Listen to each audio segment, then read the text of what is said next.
Hello guys, నాలాగే మీలో కూడా ఎంతమందికి జొన్న రొట్టె అంటే ఇష్టం? వేడి వేడి జొన్న రొట్టెలో చికెన్ వేసుకొని తింటే ఉంటుంది. అబ్బా, ఎంత బాగుంటుందో కదా.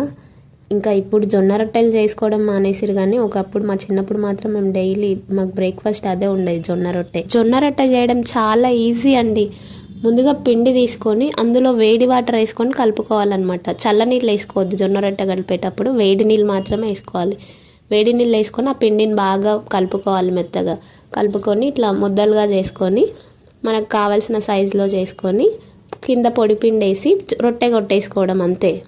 మనకు కావాల్సిన సైజులో రొట్టె కొట్టుకోవాలి. ఇంకా కొత్తగా చేసే వాళ్ళైతే కొంచెం చిన్న సైజులో రొట్టె కొట్టుకుంటే చాలు. అసలైన టాస్క్ ఈ రొట్టెని తీసి పెనం మీద వేయడంలోనే ఉంటుంది.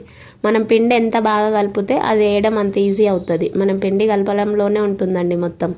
ఇంకా మంచిగా జొన్న రొట్టె రెండు వైపులా కాల్చుకొని మనం చికెన్ కర్రీ వేసుకొని తినేయడమే.